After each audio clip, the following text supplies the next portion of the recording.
Perkenalkan, nama saya Sandra Alifa Putri, NIM 131-19041. Pada kesempatan ini, saya akan menjelaskan analisis saya mengenai komponen bodi pesawat, material, dan proses penguatannya.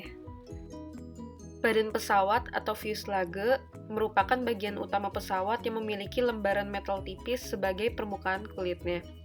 Komponen ini merupakan komponen yang menyatukan semua bagian pesawat. Geometri badan pesawat yang berbentuk tabung berlubang bertujuan untuk mengurangi berat pesawat.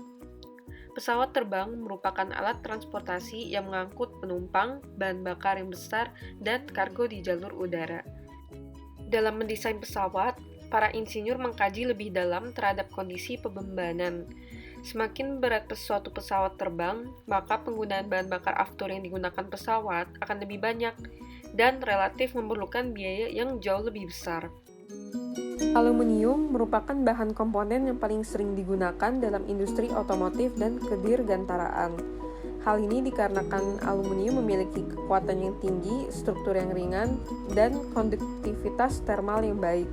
Kulit dari badan pesawat terdiri dari lembaran metal aluminium tipe AL6013, AL6050, AL7050, dan AL7079. Paduan elemen lain yang digunakan adalah magnesium dan silikon. Kulit ini dapat dimanufaktur dengan metode stretch forming pada alat certain press. Metal forming melibatkan fenomena bending, drawing, stretching, dan plane strand stretching.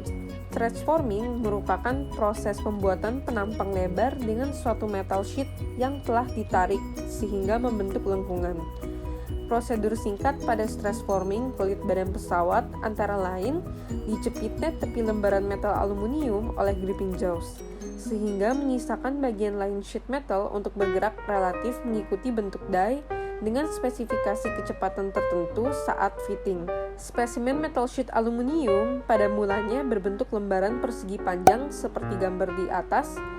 Selama proses penekukan, bagian AD dan BC akan mengalami bentuk melengkung, di mana daerah titik-titik merah yang menghubungkan AD dan BC akan selalu berada di bidang yang sama akibat terjepitnya bagian tepi oleh gripping jaws.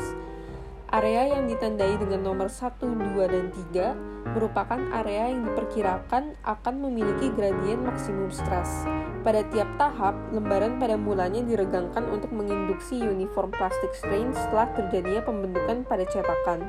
Proses stretch forming logam pada temperatur di bawah temperatur rekristalisasi merupakan bagian dari pengerjaan dingin atau cold working. Proses deformasi pada cold working akan mengakibatkan peningkatan dari nilai yield strength dan kekerasan aluminium.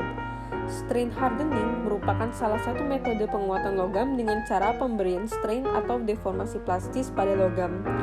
Deformasi plastis dapat menyebabkan dislocation movement pada suatu region of slip. Dislokasi yang sulit bergerak disebut dengan forest dislocations. Forest dislocation merupakan wilayah dislokasi dengan high density, sehingga menyulitkan dislokasi untuk bergerak. Forest dislocation tersebut akan menghambat pergerakan jog forest dislocation, yaitu dislokasi yang bergerak mengikuti garis dislokasi. Semakin banyak dislokasi yang terhambat, kekuatan yang dibutuhkan untuk menggerakkan dislokasi kembali akan semakin besar. Stress forming pada material aluminium kulit badan pesawat merupakan salah satu aplikasi dari strain hardening exponent. Kurva aliran pada berbagai logam di daerah deformasi plastis seragam dapat direpresentasikan dengan persamaan di bawah. Nilai N atau strain hardening exponent merupakan suatu konstanta yang dapat merepresentasikan perilaku tegangan-regangan pada pengerasan kerja. Konstanta tersebut dapat dijadikan parameter jumlah persen kerja dan benchmark nilai strain yang diberikan. Semakin besar nilai N, kemampuan material untuk mengalami strain hardening juga meningkat. Apabila nilai N ekuivalen dengan U tensile strain, di mana apabila N sudah melewati nilai EU, maka akan terjadi necking pada material. Paduan elemen lain yang digunakan adalah magnesium dan silikon. Sebelum mengalami stretch forming, plat material aluminium diperlakukan solid solution strengthening. Penguatan larutan pada padatan merupakan metode untuk meningkatkan kekuatan logam dengan penambahan solid atom dari suatu elemen lain ke kisi kristal logam dasar matriks. Prinsip dari penguatan ini yaitu penghambatan gerak dislokasi dengan adanya solid atom.